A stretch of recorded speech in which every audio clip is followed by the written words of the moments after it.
하나님 아버지, 찬양과 경배와 영광을 받아 주시옵소서. 오늘 우리가 성령님을 간절히 기다립니다. 오셔서 우리를 감싸 주시고 우리에게 은혜 주시고 우리에게 그 능력으로 역사하여 주시옵소서. 예수님의 이름으로 기도하옵나이다. 아멘. 네덜란드 헤이그에 있는 베델 교회는 2018년 10월 26일부터 2019년 1월 30일까지 약 한 97일 동안 예배를 24시간 동안 드리는 예배를 97일 동안 드린 그런 아주 놀라운 일들을 행했습니다. 이유가 있었습니다. 추방 위기에 놓여 있는 아르메니아 난민 가족을 보호하기 위해서였습니다. 아르메니아 출신의 정치인이자 난민인 탐나지아는 네덜란드에 와서 9년째 살게 되었습니다. 그러다가 여러 가지 요즘 그 유럽의 우파들의 어떤 그런 영향들에 의해서 추방될 그런 처지에 놓였습니다. 아르메니아로 돌아가면 정치범을 몰려서 처벌을 당할 수밖에 없는 상황이기 때문에 그는 교회의 보호를 요청했다고 합니다. 베델 교회는 공권력을 존중해야 한다는 사실을 인정하면서도 이 보호를 요청하는 사람을 차마 뿌리칠 수가 없어서 그들을 품어주기로 했습니다. 네덜란드 국내법 중에 뭐가 있냐면 공권력은 종교 예식이 진행될 때에는 방해할 수 없다는 그런 규정이 있다는 것입니다. 그러니까 예배가 지속되면 이 가족을 체포하거나 추방할 수 없다는 것이죠. 그래서 이 사실이 알려지자 그 교회를 비롯해서 네덜란드에 있는 많은 기독교인들이 이 예배 24시간 예배에 동참해서 자그마치 97일 동안 24시간 예배를 진행하게 되었던 것입니다. 그 결과 정부는 이들을 추방하지 않기로 결정했고 이들에게 네덜란드에 살 수 있는 그런 거주권을 주기로 했다고 하는 것입니다. 이 짤막한 이야기는 제게 큰 감명을 가져다 주었습니다. 세상에는 절망의 이야기도 많지만 이렇게 희망의 이야기도 있구나 하는 것을 느꼈고요. 현실의 어둠에 질식되어서 우리가 빛의 소명을 결코 포기해서는 안 되겠다라고 하는 그런 마음을 가지게 되었습니다. 어쨌든 이 세상 어디에서든지 이렇게 사랑의 등불 또 복음의 등불을 끈질기게 밝혀서 모든 이들을 감탄하게 만드는 이들이 많다는 사실, 또 우리도 이 지구촌 한 구석 이 자리에서 바로 그렇게 세상 사람을 감복시키고 감탄하는 그런 신앙의 삶을 살아야 될 줄 믿습니다. 자, 창세기 1장 2절의 말씀을 보았습니다. 여러분, 창세기는 태초에 하나님이 천지를 창조하셨다, 이 말씀은 서술형 말씀이 아니라 원문에 의하면 감탄형입니다. 이건 감탄하면서 이 말씀을 읽어야 된다는 것입니다. 성경은 지식이나 정보, 교훈을 위해서 쓰여진 교과서가 아니죠. 성경은 우리 구원을 주시기 위해서, 우리에게 기쁨과 소망과 축복을 주시기 위해서 하나님께서 주신 책입니다. 그래서 창세기 1장 1절은 설명이 아니라 선언입니다. 그래서 이 말씀을 가지고 따지고 논쟁하면 하나님이 보이지 않습니다. 하나님께 경배하면 하나님이 보입니다. 하나님은 예배의 대상이 되시기 때문에 그렇습니다. 그래서 우리가 그 하나님께 나아가 무릎 꿇고 찬양하고 죄를 고백하고 하나님의 은혜를 사모할 때 창조주 하나님이 우리 가운데 오시는 것입니다.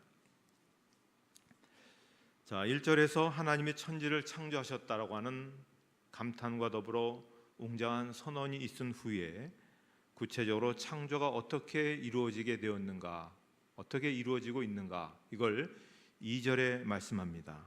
그런데 2절에 우리가 말씀 보는 것처럼, 자, 하나님이 태초에 천지를 창조하셨다면 이제 구체적으로 어떻게 만드시고 어떤 일들을 이루어 가시고 어떻게 형성되고 이런 이제 우리의 기대가 있는데, 그런 기대와는 달리 땅이 혼돈하고 공허하고 흑암이 깊음에 있는데 하나님의 영이 수면에 운행했다, 이렇게 말씀하고 있습니다.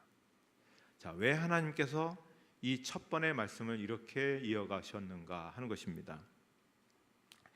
먼저 우리는 중요한 사실 하나를 발견하게 되죠. 하나님은 한 분이 아니시라 세 분, 그러면서도 또 한 분, 어려운 신학적 용어지만 삼위일체 하나님이심을 우리는 여기서 발견하게 됩니다.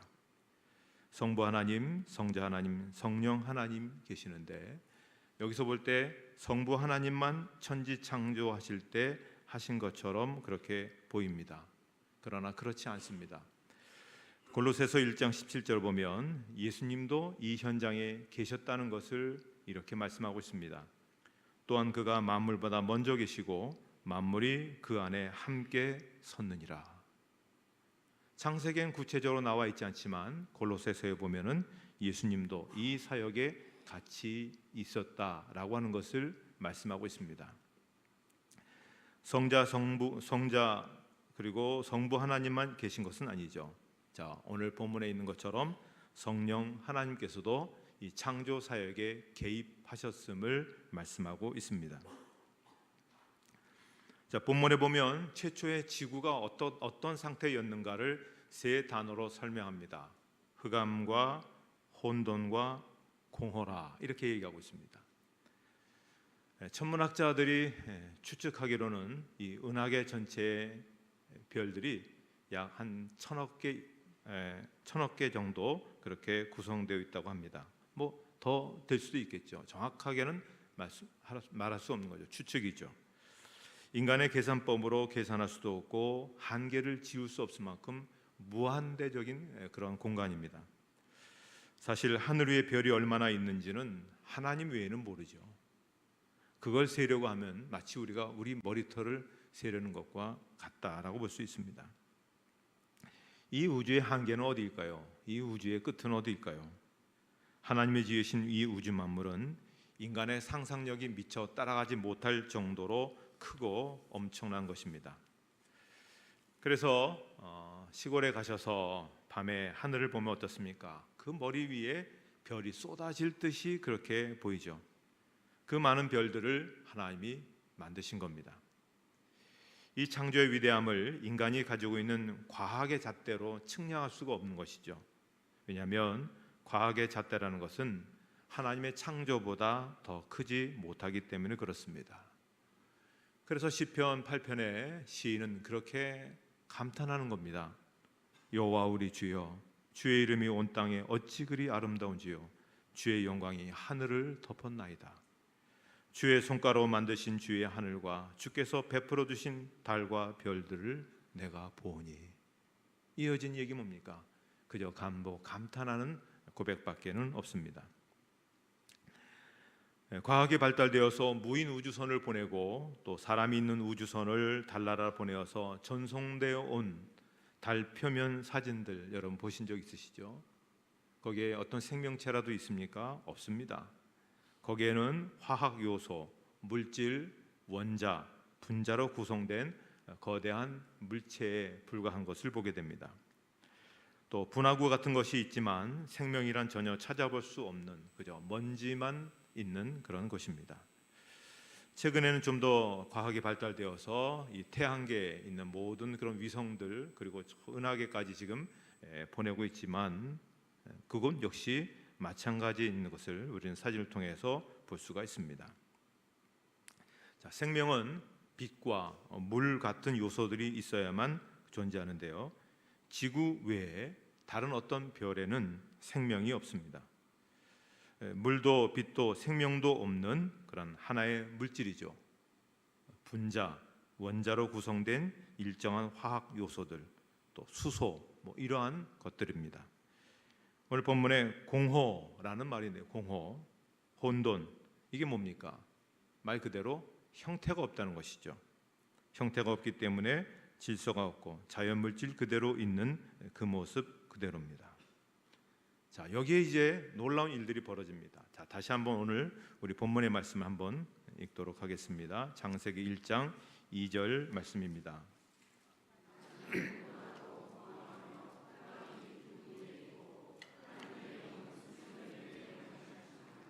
여러분 한번 상상력을 발휘해 보셔서 최초의 지구의 모습은 물질뿐인 혼돈과 아무것도 없는 공허한 어둠이 가득한 곳이었는데 바로 거기에 하나님의 영이 찾아오신 것입니다.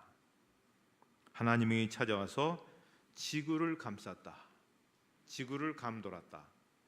여기 운행했다는 말은 움직였다, 흔들었다, 진동했다 그런 말이고요. 하나님의 영이 운행했다는 말은 물체 위에서 영향력이나 그러니까 위에서 영향력이나 기운을 내리 쏟았다 그렇게 볼 수 있습니다. 조금 더 쉽게 한번 설명해 보도록 하겠습니다. 이걸 원어적으로 가장 근접하게 설명될 수 있는 게 뭐냐면 암탉이 계란을 품은 것으로 그렇게 이해할 수가 있습니다. 자, 암탉이 계란을 품을 때는 품고만 있지 않습니다. 어떻습니까? 품고 있는 것처럼 보이지만은 일정한 온도 안에서 계속 굴리고 있지 않습니까? 마찬가지로 성령님께서 이 지구를 감싸고 하나님의 생명을 이렇게 집어넣는 것이죠. 이것이 바로 창조인 것입니다. 생명이 있어야 생명을 줄 수가 있습니다. 생명은 생명이 있는 분으로부터 오게 되는 것이죠. 자, 고안에서 자란 어떤 사람이 있습니다. 그는 부모를 본 일이 없이 외롭게 자랐는데요. 그가 나중에 커서 나에게는 부모가 없다 그렇게 말합니다. 그러나 엄밀히 따지면 부모가 없는 거 아니죠. 잃어버렸고 못 봤을 뿐이지 부모는 있습니다. 인간이 하늘에서 떨어지거나 돌에서 나오거나 계란에서 나오지 않습니다. 인간은 인간에게서 태어납니다. 그래서 예수님도 인간의 몸을 입고 이 땅에 오신 것입니다. 자, 이 우주에 1000억 개의 별들, 1000억 개 이상의 별들이 있는데 그 중에 생명에 있는 별은 지구밖에 없습니다. 가까운 달, 또 다른 어떤 위성 별에는 왜 생명이 없을까요? 자, 많은 과학자들이 상상하고 생각해서 별이나 다른 곳에 외계인이 있을 것이라고 생각하고 우주 전쟁이 아마 앞으로는 일어날 것이다. 뭐 UFO 이런 얘기를 해가면서 많은 그런 영화들의 주제가 되기도 합니다. 그러나 과학이 극도로 발달한 지금 이 순간에도 나사에서도 또 어떤 과학 잡지에서도 어떤 위성에 생명체가 있다는 얘기를 하지는 않습니다. 자, 이런 장면을 생각해 보십시오. 수많은 별들 중에 하나님의 생명이 지구라는 별에 오셨습니다. 그리고 성령님이 지구 주변을 운행하고 계신 것입니다. 성령님은 하나님이시죠. 생명의 근원은 하나님이십니다. 이 생명을 만드신 하나님의 영인 성령님께서 땅과 하늘을 만드시고 동물과 빛을 만들고 계신 것입니다. 아까 말씀드린 것처럼 지구를 하나의 계란이라고 한번 생각해 보십시오. 어미닭이 계란을 품고 있듯이 성령님이 지구를 품고 생명을 잉태하고 있는 것입니다. 정말 신비한 그런 일이죠. 마치 생명이 어머니의 태 속에서 자라는 것과 같습니다. 수정된 지 몇 개월 되지 않아서 아이의 심장은 뛰고 오장육부가 만들어지기 시작합니다. 그리고 뇌가 그 기능을 발휘하기 시작하죠. 그 아이가 태 속에서 숨쉬다가 어느 날 응앙하고 태어나게 됩니다. 이게 바로 창조죠. 어린아이가 태어나듯이 지금 하나님의 영이, 성령이 수면 위에 운행하고 계십니다. 그러다가 3절로 딱 넘어가니까 어떤 일이 벌어집니까? 으앙 하듯이 빛이 있으라 빛이 나오고 또 지구에 많은 일들이 일어나게 된 것입니다. 자, 우리는 여기에서 중요하게 보아야 될 부분이 뭐냐면 성령님의 능력에 우리가 집중해야 된다고 하는 것입니다. 성령님이 지구를 품고 생명을 불어넣어 주셨기 때문에 우주에 존재하는 어떤 별에도 생명이 없지만 지구에만 생명이 있는 것이죠. 자, 아까 말씀드렸듯이 성령은 하나님이시고 하나님은 생명의 근원이신 것입니다. 따라서 성령을 받는 사람들마다 생명을 받게 된다는 것입니다. 예수님이 죽었다가 살아나셨을 때도 생명의 영인 성령에 의해서 부활이 되신 것입니다. 우리 안에도 마찬가지죠. 생명의 영인 성령이 오시면 죽었던 나의 존재가 다시 살아나서 부활하게 되는 것입니다. 성령은 우리에게 지혜와 계시의 영을 주실 뿐만 아니라 우리로 하여금 죽었던 것들을 살려내고 기쁨이 되게 하시고 또 감사와 감격이 넘치는 그러한 살아있는 그리스도인으로 만들어 주시는 것입니다. 오늘 우리가 신앙생활을 미온적으로 하시는 분들이 있다면 그것은 내가 아직 성령의 능력에 붙들려 있지 않기 때문에 그렇습니다. 예수님께서 부활하셔서 승천하시기 직전에 예루살렘을 떠나지 말고 아버지께서 약속하신 성령을 기다리라. 너희는 몇 날이 못 되어서 성령을 선물로 받으리라 말씀하셨습니다. 혼돈과 공허와 흑암으로 가득 차 있던 이 지구에 생명의 영인 성령이 운행하시자 생명력이 생기고 놀라운 창조의 역사가 생겼던 것입니다. 마찬가지죠. 오늘 우리 인생이 어둡고 공허하고 또 혼란스러운 그런 삶이 있다 할지라도, 그런 환경이 있다 할지라도 성령이 임하시면은 생명이 있고 질서가 있고 거기에 능력이 나타나게 되는 것입니다. 예수 믿는 게 다 그런 거지. 뭐 그저 예배 한번 드리고 그저 의식적으로 그저 그리스도인처럼 살아가는 거지. 뭐 별게 있나? 그건 자기 수준에서 지금 보고 있는 겁니다. 자기 수준을, 하나님을 자기 수준으로 끌어내리는 겁니다. 하나님은 위대하신 분이십니다. 지금 내가 경험하고 있는 영적 정도가 신앙의 전부는 아닙니다. 어떻게 보면 나는 굉장히 신앙이 여린 수준이고 낮은 수준이고 때로는 밑바닥일 수도 있습니다. 성령과 생명은 따분하지 않습니다. 성령이 오시면 감사가 있고 감격이 있고 기쁨이 있고 확신이 있습니다. 성령이 오시면 고난과 위기와 아픔과 어떤 실망과 죽음도 모두 이겨낼 수 있는 그러한 역사하심이 있다고 하는 것입니다. 어떤 사람이 영국 목사의 아들로 태어났습니다. 열심히 공부해서 영국의 최고의 대학인 옥스퍼드 대학을 나왔고 은혜 받아서 신학교에 입학을 해서 목사가 되었습니다. 그러나 구원에 확신이 없었습니다. 삶이 불안하고 인생에 좌절이 많이 옵니다. 이렇게 살아서 안 되겠다. 내 인생에 뭔가 도전을 줘야 되겠다. 그래서 미국 조지아에 선교사로 갔습니다만 그런 자세로 성공하지 못하죠. 철저하게 실패하고 돌아옵니다.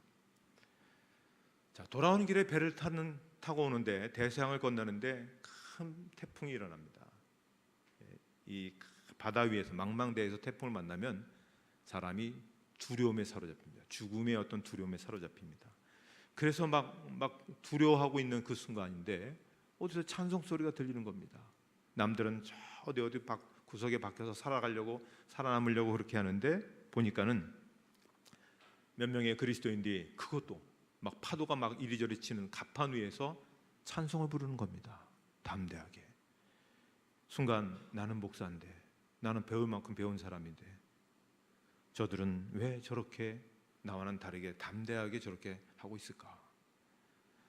그런 고민을 안고 신앙에 많은 그러한 고민을 갖고 살던 1738년 5월 24일 저녁 영국 런던의 올더스게이트 거리를 그는 의심을 가득 가지고 걷고 있는데 조금의 2층에 한 교회가 보이게 되었습니다.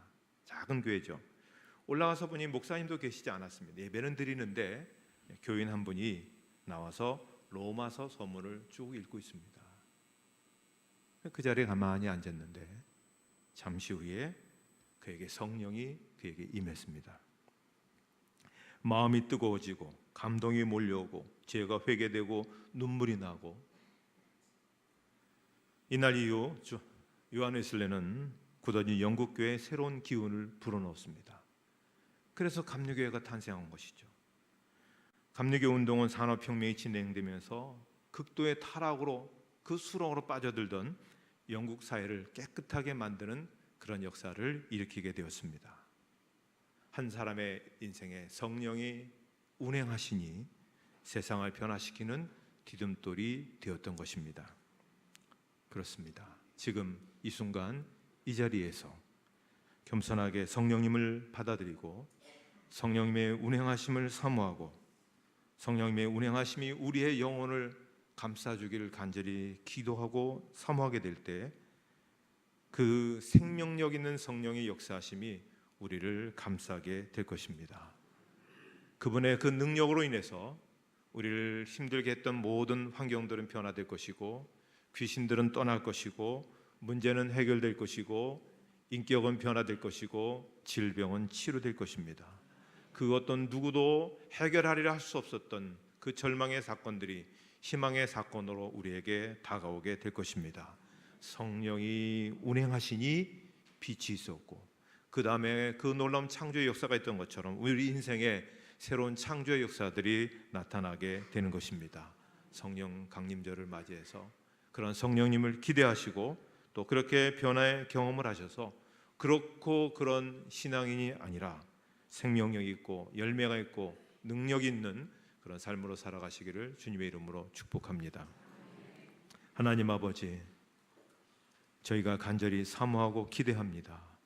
이 시간 성령께서 저희 심령 가운데 저희 머리 위에 운행하셔서 저희를 감싸어 주시고 저희에게 새로운 창조의 역사를, 새로운 생명의 역사를 허락하여 주시옵소서.